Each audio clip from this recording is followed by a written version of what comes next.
कि foreign exchange कमाने के लिए हिंदुस्तान से गौ मांस का अगर एक्सपोर्ट होता है तो सबसे ज्यादा कमाई हो सकती है। दिल्ली में ऐसी सरकार है वो किसान को तो सब्सिडी देने को तैयार नहीं है। इन गाय काटने वाला, पशु काटने वाला, देश की दुनिया नदियों को तबाह करने वाला अगर कत्ल खाने करता है तो दिल्ली की सरकार सब्सिडी देती है।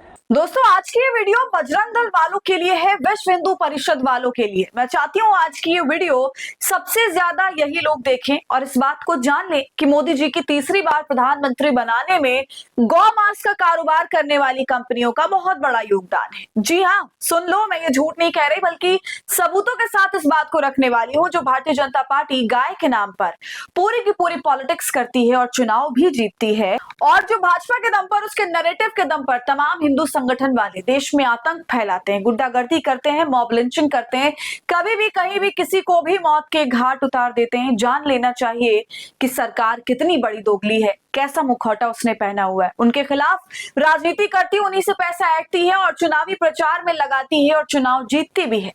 तो दोस्तों, पूरा मामला मैं विस्तार से बताऊंगी आपको। भारतीय जनता पार्टी पर बहुत बड़ा कहर टूटा है इस खबर के सामने आने के बाद। आपको एक एक डिटेल दूंगी, तो आप वीडियो को पूरा देखिएगा। नमस्कार, आदाब, आप देख रहे हैं खबर अड्डा और मैं हूं आपके साथ सुम्बुलीरा। दोस्तों, आपको याद नहीं तो मैं याद दिला दूं कि 2014 में जब नरेंद्र मोदी सत्ता में आने के लिए संघर्ष कर रहे थे, हाथ पैर मार रहे थे, तो कांग्रेस के ऊपर जो दुनिया भर के आरोप लगा रहे थे उसमें से एक ये भी आरोप था कि कांग्रेस पिंक रिवॉल्यूशन यानी गुलाबी क्रांति को बढ़ावा दे रही है। इस गुलाबी क्रांति का जिक्र वो अपने लगभग हर भाषण में कर रहे थे। कह रहे थे कि मुझे तो समझ नहीं आता आप लोग ये सब कुछ सह क्यों रहे हैं। गुलाबी क्रांति का मतलब भारत से जो मीट का निर्यात है, खासतौर पर बीफ का निर्यात, उसको कांग्रेस पार्टी बढ़ावा दे रही है। मतलब भारत को बताना चाह रहे थे कि कांग्रेस हिंदू विरोधी है, बीफ का एक्सपोर्ट करवाती है। और सारा तमाशा तो आप जानते हैं दोस्तों, गाय और बीफ के नाम पर इस देश में क्या कुछ नहीं हुआ। कैसे एक आदमी के घर में घुसकर उसका फ्रिज चेक किया गया, उसके बाद उसको पीट पीट के मार दिया गया। बाद में पता चला कि फ्रिज में जो मांस था वो गौ मांस नहीं था, बकरे का मांस था। उसके बावजूद ये सारा तमाशा हुआ। पूरे देश में एक नए तरह का, आप कह सकते हैं कि गुंडागर्दी का माहौल पैदा हुआ, जिसमें गौरक्षक पैदा हो गए। बाकी सारी चीजें दोस्तों आप अच्छी तरह जानते हैं, मगर अब देखिए क्या हुआ।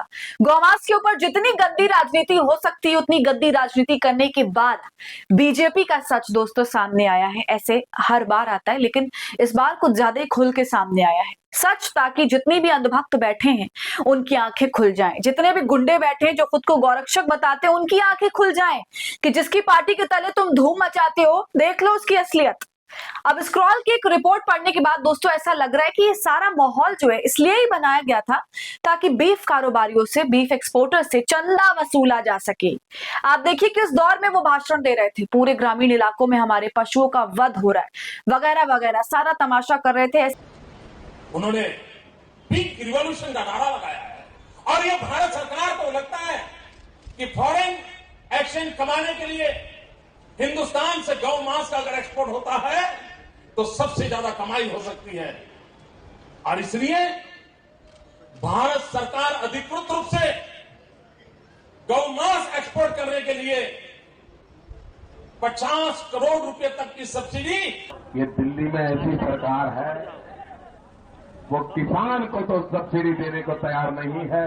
अगर मेरा यदुवंश से जुड़ा हुआ भाई गाय पालन करना चाहे तो उसको सब्सिडी देने को तैयार नहीं है, लेकिन गाय काटने वाला, पशु काटने वाला, देश की दुनिया नदियों को तबाह करने वाला अगर कत्ल खाने करता है तो दिल्ली की सरकार सब्सिडी देती है। से भाषण दे रहे थे दोस्तों। अब आप ये स्क्रॉल की रिपोर्ट देखिए, इसमें अलाना नाम की बीफ कंपनी का जिक्र है। ये वो कंपनी है जो 2014 में जब मोदी सत्ता में आते हैं तो यूपी जैसे स्टेट्स में जहां कई सारी ऐसी कंपनियां हैं जो बीफ का एक्सपोर्ट करती हैं, इनमें से एक अलाना ग्रुप, इस पर काफी इसका नेगेटिव असर पड़ा था, क्योंकि बार बार जो गौरक्षक थे वो हमला कर देते थे, मांस को जब्त कर लेते थे, पशुओं को जब्त कर लेते थे और उनके पूरे बिजनेस पर बहुत सारा असर पड़ा। लेकिन उसके बाद क्या कहानी हुई अब आप वो समझिए। अब जो दोस्तों बताऊंगी उसे गौर से सुनिएगा, तुरंत बाद इस पूरे मामले के आप देखते हैं कि 2019 में 7 करोड़ के बॉन्ड खरीदे गए अल्लामा कंपनी द्वारा, या एक्सपोर्टर्स ने 7 करोड़ के इलेक्टोरल बॉन्ड खरीदे। इसमें से 5 करोड़ शिवसेना के लिए और 2 करोड़ भाजपा के लिए। याद रखिए, उस जमाने में शिवसेना 2 भाग में नहीं बटी थी, शिवसेना पूरी तरह से भारतीय जनता पार्टी के साथ थी। 2013-14 की अगर बात कर लें तो अल्लाना ग्रुप ने 2 करोड़ दान दिया था एक बार, और 2015-16 में 50 लाख का दान दिया था भाजपा को। इसी तरह 2019 में ठीक चुनाव से पहले इलेक्टोरल बॉन्ड के माध्यम से 2 करोड़ का दान देता है। फिर 2023-24 को उसकी जो कंपनी है फ्रिगेरियो कंजवा अल्लाना प्राइवेट लिमिटेड, वो फिर से 2 करोड़ रुपए का दान देती है भाजपा को चुनाव के ठीक पहले। और दोस्तों, इसके बाद तो कमाल ही हो जाता है, ये राशि 2024-25 में सीधा 15 गुना बढ़ के 30 करोड़ हो जाती है, जो अल्लाना ग्रुप भारतीय जनता पार्टी को दान की शक्ल में देता है। कैसे? इलेक्टोरल बॉन्ड के नाम पर। वो इलेक्टोरल बॉन्ड जो छिपी किताब है, जिसमें पता नहीं चल सकता कि किसने कितने रुपए दिए।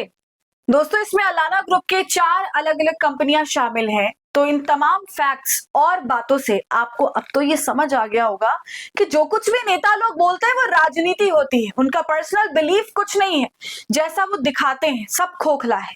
भारतीय जनता पार्टी लगातार इलेक्टोरल बॉन्ड के नाम पर पैसे ऐंठती रही। ये इलेक्टोरल बॉन्ड आया ही इसलिए था ताकि ये इन पार्टियों के लिए बैक गेट का काम करे, जहां से ये सीक्रेटली पैसे ले और पता भी ना चले कि किसने पैसा दिया। आपको याद होगा दोस्तों, सुप्रीम कोर्ट में से इसे अवैध बताया और ये बोला कि पार्टियां पूरी जानकारी दें कि कौन आपको कितना चंदा दे रहा है। अब सवाल उठता है भारतीय जनता पार्टी पर कि वो इस धोखाधड़ी पर, जो धोखा इस पार्टी ने हिंदू समाज को दिया, जिसकी बहुत हिमायती बने फिरते हैं, उनके साथ ये धोखा है, बल्कि पूरी भारत की जनता के साथ धोखा है। इसके नाम पे दोस्तों कितना मारकाट हुआ देश के अंदर, ऐसे मामले लगातार देखने को मिले। और सूली पर चढ़ा मुसलमान, ये बात तो दोस्तों पूर्व सीजीआई चंद्रचूड़ के वक्त ही जग जाहिर हो गई थी कि भाजपा को सबसे ज्यादा चंदा देने वाली कंपनियां बीफ कंपनियां हैं, लेकिन फिर भी जनता की आंखें खुल नहीं पा रही। स्वामी अभिमुक्तेश्वरानंद ये साफ कह रहे हैं कि भारतीय जनता पार्टी इन कंपनियों से चंदा लेती है और इनको चलने देती है और जनता की आंख में धूल झोंकती है। तो दोस्तों, इस सच पर आपका क्या कहना है? उन भाजपाई नेताओं पर जो गौमांस के नाम पर तरह तरह के अभियान चलाते हैं, उनकी नौटंकी पर आप क्या कहेंगे? बजरंग दल वाले जो हड़कंप मचाते हैं गौमांस के नाम पर, उनकी गुंडागर्दी पर इस खबर को देखने के बाद आप क्या कहिएगा? कमेंट कर हमें जरूर बताइए। वीडियो को लाइक और जमकर शेयर करिए। खबर अड्डा को यूट्यूब पर सब्सक्राइब कर लीजिए।